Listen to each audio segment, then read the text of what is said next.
everybody, welcome back to my channel. Today I'm going to be doing my August wrap-up video. I know it's a little late.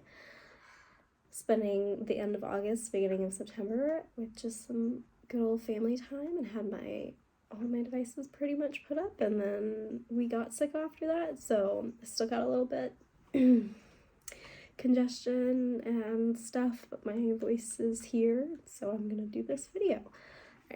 So in the month of August, I actually read 12 books, which I'm very excited about. I did not think I was going to be able to read that much with everything else I had going on. Quite a few of these are shorter books though, so that probably helped. But let's just get into it. The first book of the month that I read was Don't Miss It. This is by Parent Every Week Like It Counts, Reggie Joiner and Kristen Ivy. Very short little book. I read this in a day, like a little session, like one session, hour or two. And it's just like pretty basic advice, you know, and it's even shorter because it's got a little thing on every page. Every page was like that, every other page it's got that. So we got this free from our church a few months back. Picked it up. It was good. It was pretty solid. Gave it about 3 stars. I mean, you know, it's nothing special. There's not anything crazy in it, but it is like a good, just eye-opener reminder of hey, every minute you're parenting, everything counts and everything matters, and you have such an influence over your children and stuff, and to kind of keep it into perspective that you're not going to have them forever, you know. So it was, you know, a nice book, a good book. All right, and the second book we have here was The Tale of Emily Windsnap. This was by Liz Kessler. I read this, I originally got this because I was like, well, if my girls are anything like me, then they'll want to read about mermaids when they get older. You know, when they get old enough to read and stuff like that. So I read it in preparation to see how it was for them. I only rated it about 2.5 stars. This was a little bit slow for me. It wasn't as intriguing of a story. I don't think it was necessarily bad. My girls will probably like it a lot more. It was just very much middle grade, and not the type of middle grade that you can just read at any time and still love. Just basic middle grade. So middle grade girls might very much like it. There wasn't anything inappropriate at all in this. You know, nice lighthearted story, good family redemption story. But just, you know, it is a middle grade, elementary story that, you know, it's not for me. So only a 2.5, but still, if you're, you know, elementary, middle school girl is looking for something, they might be interested in it if they like mermaids. All right, and the next book, I was so excited for this book. That's Always and Forever Laura Jean by Jenny Han. Guys, this book made me upset. I did not like this very much. I believe I gave this book a 2.75 stars. So, I didn't, hate it. I feel like it did kind of, have parts that redeemed itself, so I didn't rate it, too low. I didn't hate it to where I rated it a 1, and I didn't, hate it so much to where, it was right under a 3, because I didn't really enjoy myself during it. And I'm not gonna give a book a 3 stars unless I really, enjoyed reading it. I loved the first book in this series. Absolutely loved it. And I love Laura Jean and Peter. And the second book, I didn't love as much. Second book irritated me with things, and I was just hoping that it would get better. But the third book did not get better, I felt like. I felt like it was just all over the place. And it made me really, really upset. I also didn't like how, in the story, Laura Jean kind of, talked to Peter like he was, a child and so immature, because he knew he wanted to be with her and only her for the rest of his life, and he actually wanted to commit. And I was I'm sorry, a guy who doesn't want to sleep around in college and wants to actually commit to you is immature? Is this really what the world's come to? Like, really? Peter's wonderful. Laura Jean has some very nice, adorable qualities, and I felt like Jenny Han just did not show them very much at all in this book. I felt like it was all of her worst qualities throughout the majority of the book, and that was really hard for me because I was like, I know that she's not always like this, and I know she has good qualities, but you're not showing any of them in here, and it's kind of making me mad. So yeah, this was kind of sad. I'm still like glad that I have all three of them. They look beautiful on my shelf together. They really do with the, oh yeah, but it was kind of a disappointment. So only 2.75 stars. Yeah. All right, on to our fourth book of the month. It was a much better read than our last one, and that is Church Membership and How the World Knows Who Represents Jesus. This is a book by Jonathon Leeman, and the foreword is by Michael Horton. This book was really good. I had like remembered some of it because we had gotten this book from a church and read it for our membership class. I was pregnant and we were going through like the major points with my husband, so I didn't finish it by myself, but I went through all the major points with my husband basically. Rereading it though, I didn't remember so much in here, and I felt like this is just a really good and basic guide of like what church membership is, what it's about, why you should have it, like why it's important, and like just for churches and for people seeking to be members, you know, Christ's representatives. It was a really good explanation. Everything that he put in there was very biblically sound. Of course, you know, he uses scriptures for all of his thoughts and reasonings for why this or that on membership. And I found it to all be really solid, and there were a couple of things in here that we hadn't thought about, and it was very good. I was having a discussion with my husband about it. Very enlightening on some subjects, and I really enjoyed it. Highlighted quite a little bit in this. There was also a list of books in the back also about church membership. I believe some from this author and some not. They also have a scripture index, which I thought that was cool.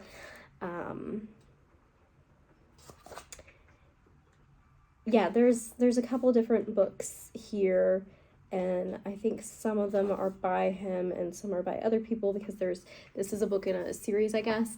And after reading this, I'm very interested to check out the other books, so I hope that I'm able to get some of the other books. But yeah, if you're, you know, in the church, or like not a member, or you're just curious about like what it's about, why do people become members, I definitely recommend this. Is a good, like, simple, solid biblical read for that. And if you're seeking to become a member, I would also recommend it, even if your church isn't making you read it, because I think it's really important that you know the importance. So yeah, check it out if you're interested. That was a very good book. I believe I gave that one 4 stars. Don't remember if I said that. But yeah, that was a 4-star read. And the next book that I read was Stargirl. This is by Jerry Spinelli. I believe that's how you say it. Not very good with names. This was like a really big book, like back in the day, I feel like, and you know, I'm not one for like super hyped books. Some books, if it's like I'm really interested in that plot, but it's super hyped, sometimes I can, like, you know, I'm really interested and I can overlook it. Some books, on the other hand, I'm just like, you're too hyped up and I'm not that interested. So I'm just, you know, or I don't even, like, all I hear about it is the hype and I don't even know what it's about. I don't like it when, like, books are so hyped that nobody actually talks about what it is about. So I don't know if this book was like that. Maybe it was, because I had no idea. I'd heard about this so much, but I had no idea what it was about besides like a quirky girl. Like, that's all I knew about it. There were some things in this book that, like, there were some things in it that I was like, okay, don't really agree with this, don't really agree with that, but it was a very pleasant read, even though there were things in here that I didn't, like, necessarily agree with. It was a very pleasant read and a very, like, nice read. And the friendship and relationship between the two main characters was very sweet. And I wasn't expecting it to end the way it did. That's for sure. But it was a pleasant read. I enjoyed myself. I had, some minor problems, but not, nothing crazy, and there was nothing that like absolutely drove me crazy that I hated, but there was also nothing that like stood out to me so much that I just loved beyond control. So I rated this a solid 3 stars. Very enjoyable. Pretty sure I have a friend who's like really loves this book, so it's not like I wouldn't recommend it if somebody was looking for some type of read like this. So yeah, solid 3 stars. So far, we don't have too bad of it, we've only got like 2 stars. And next on the list is the sixth book of the month, and yeah, I only picked 6 books, but this is one that I didn't pick, so I had to get another one, and this is The Wedding by Nicholas Sparks, and I love this cover. I did not realize until I started reading this book, though, that this is actually a like companion novel to The Notebook. Not like a companion novel in the way that like you have to have read The Notebook to read it, because it's actually about the couple in The Notebooks, about Allie and Noah's daughter and her husband. That's like who it's about. Noah still comes up in the book and they talk about it a little bit, but honestly, like, I feel like most people know at least what The Notebook is. Even if they don't know like the book or haven't read the book, they still like know the movie Notebook, and if you know that much, like, nothing's gonna, and honestly, even if you don't, it's not gonna be like that crazy confusing either. So I actually haven't read The Notebook and it did not give anything away that I didn't already know, for me at least. And again, I don't think even if you don't know anything about it that it's really going to give anything that big away. So I really enjoyed this book, though. This was a really nice, sweet romance. I think I read this in a day or 2. I think I read it in a day. I just sped through this. There was one scene that was a little bit, it was getting a little spicy there, but it faded to black. It was one of those. I don't think that Nicholas Sparks ever goes like explicit. I don't think, at least not of the ones I've read from him, but it was a fade to black, so that's good if you're looking for like closed door or like just more like steamy to where it stops. It doesn't have this actual spice. Definitely recommend. It was very sweet and wholesome. It's basically about, well, Allie and Noah's daughter and her husband, and he forgets their wedding anniversary, and then he feels like his wife is like pulling away and very unhappy, and like they're just like not sure what to do, because they've just been like growing apart and the kids are gone now. So it's really good.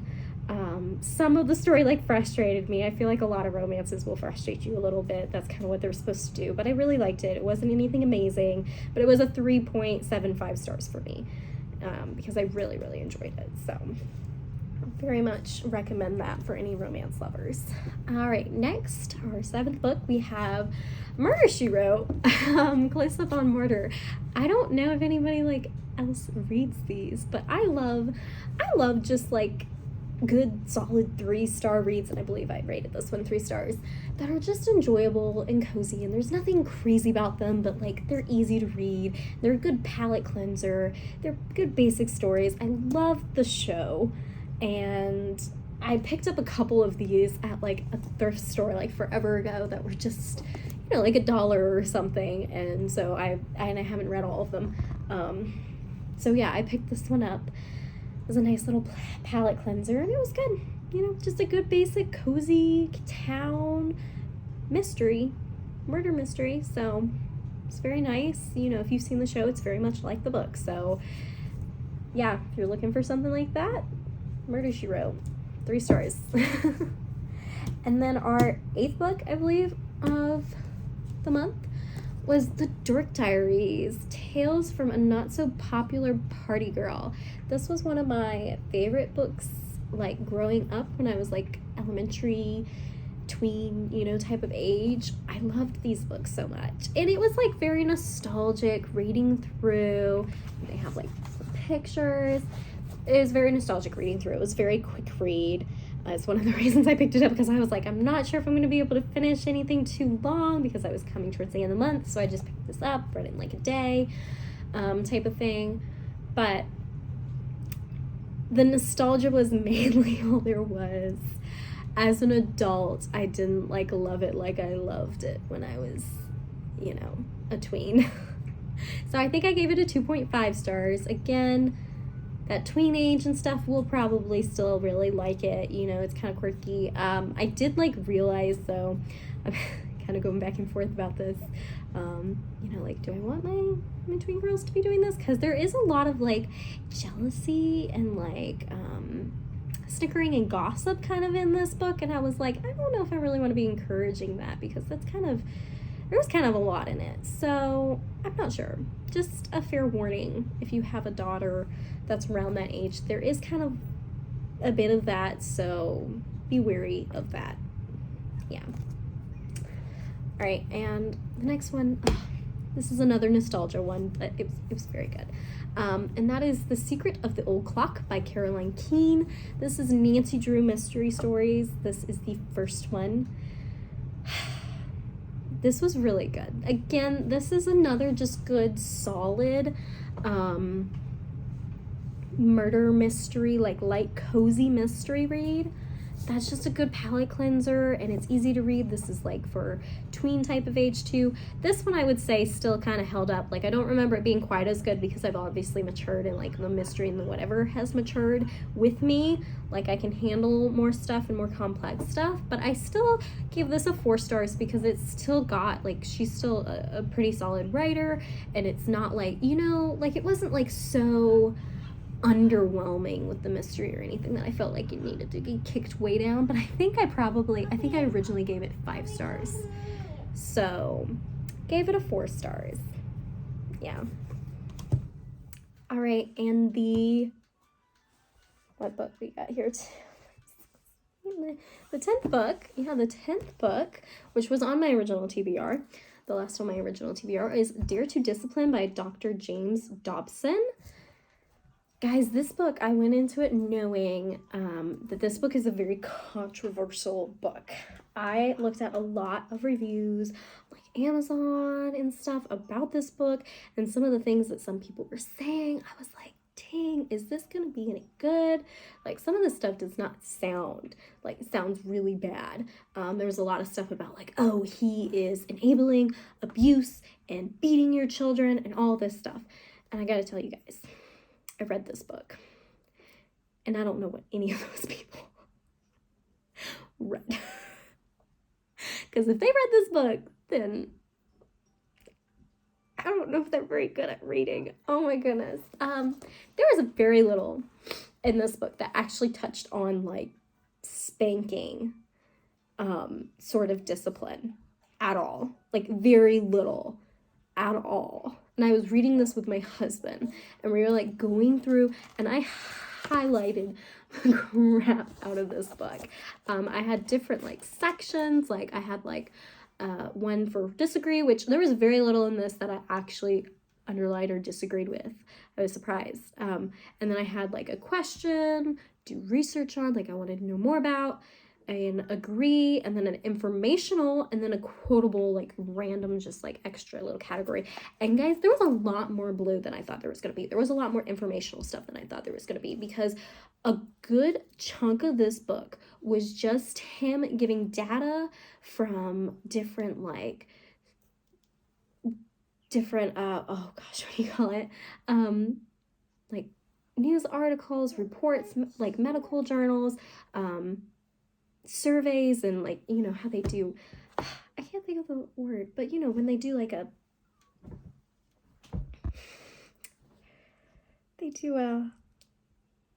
gosh, this is gonna kill me. You know what I'm saying, right? When they like do like a controlled group and they like study them, a clinical like study or whatnot. He had like, you know, just like statistics and studies and stuff, like, oh, data, like, oh, this has gone up.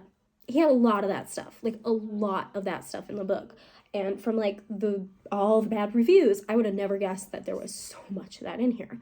I would have guessed that the whole book was about like, well, you know, it says dare to discipline. So I would have guessed that it was like all about like how you need to be disciplining in this way and that way. And so much of it wasn't like, it was about discipline, but like so much of it was about like how certain like outcomes of certain disciplines have ended up in the state, and like, you know, and just like all of these things. Like there's a whole section on drugs and narcotics and like how that is affected, and it was just, there was a lot of really good and heavy stuff in this, and I would definitely recommend to read it if you're a parent. And I didn't see the beating thing at all. He was very clear when he was when he mentioned the spanking towards it. There is like a mention of like the disciplining of the younger children or whatnot in towards the beginning, and he was very clear on that there is a difference between disciplining and punishing. And he was very clear on like, you know, you do not need to be punishing your children. He was very clear on about not doing out of anger. He was very clear and concise about like why it was important, you know, and very clear on like abuse. Like he even had a whole whatever about abuse and how many children have been abused and all this stuff. And so I'm not really sure where people got the whole idea that he was trying to urge people to beat their children, because I was like, he was pretty clear that you shouldn't do that, in my opinion. When I got to the end of the book though, he did kind of like go over stuff a little bit, and in the going over, they use, this is also a bit biblical, he does use some Bible verses here and there. It's not crazily throughout it, but in the back, when he's going through some of like his overview, he does use the KJV version, which when referring to like spareth the rod, it uses the word beat in the KJV version. So I'm wondering if maybe that's where people got more of the impression, but I'm like, that's at the very end of the book. So all that to say, there is a lot, he gives like a lot more alternatives and does not really stay and whatever on like spanking much at all. And he's very direct and brief about like how disciplining should be done and shouldn't be done, and that you should never, you know, doesn't encourage beating and, you know, like punishing and, you know, doing it out of anger, all this stuff. I think he's very clear about it. You know, we were diving really deep into it, lots of highlights and, you know, underlining and everything, and I just didn't see what they were talking about at all. I felt like people blew it out of proportion and then didn't like read what he then says next. Basically, that's what a lot of the comments sounded like to me, the reviews. So I definitely recommend it. I gave it a 4 stars. It's pretty solid. Good read. So yeah. And then next we have, and this is actually my husband's book that he shared with me, but it was Share Jesus Without Fear. This is by William Fay. This is a very good book. I gave this a 5 stars. This was really great, guys. This is just for any Christian. Literally, I would say that it is a like must read for any and every Christian, because this is just very much about like sharing Jesus without fear, and how like we're supposed to be living like the Great Commission and going and making disciples, like sharing the news all the time. Like that's what we're supposed to be doing. You should be, if you are a follower of Christ, you should be like so overfilled with joy and stuff that it just comes out and you just want to tell people, you want to tell them about this great news, and that you're not shrinking back with fear. And he gives a lot of great ways of doing this and how to like bring it into conversation while being very respectful. And he has certain questions to where like you can ask to see if they're open to the questions, because you don't want to push your religion or Jesus on them, because that's, yes, as a Christian, you want people to come to Christ, but they need to come to Christ willingly. Otherwise, it's not true coming to Christ, you know? It needs to be willingness out of their own heart, so it's not something that we ever want to push. And so I really liked that he laid out questions and stuff that you can ask to even see if they're open to hearing the gospel and talking more about it, because I thought it was really great and really respectful, and also, you know, helps to avoid ever trying to push somebody into something they don't want. So that was just really great concept, a really great book, really quick read. Would definitely recommend for any Christian, honestly, any Christian. Even if you feel like you're really good at just, you know, sharing your faith and stuff, this still might be really helpful and applicable, because it's got a bunch of different scenarios and different types of people. So really great. Definitely recommend. It's also a beautiful cover, isn't it? Absolutely beautiful cover. All right, so that was 11 books. I do have one more that I read, and that was The Sign of Four, in my Sherlock Holmes book, which is upstairs right now. But I've been reading a giant collection of Sherlock Holmes stories, and I finished the novel The Sign of Four in the month of August, and that was pretty good. I didn't love it as much as I loved, what was it, the Scarlet Woman or something? Scarlet Lady? I don't know. Oh, I feel so bad for not remembering that. But I didn't love it as much. It wasn't as intriguing to me. It was a little bit slower, but I still liked it. I do really enjoy Sir Arthur Conan Doyle's writing style, and it's just so like deep and intellectual, and it sometimes takes a lot of like brain power out of me to read some of it, especially since the book that I have is in such tiny font. It's in such tiny font, because it's huge, but I enjoyed that one. I'd probably rate that about 3 stars. So yeah, all in all, you know, we did pretty well. We averaged like about a 3-star. I did have a couple of lower 2 stars, but there wasn't a book that like I hated this month, so I feel like that's pretty good. These are a little stack minus the Sherlock Holmes book. So yeah, that's all the books I read in the month of August, and I'm so happy I read this much. We'll see if I can read this much in September. I don't know, but yeah, I'll see you guys next time.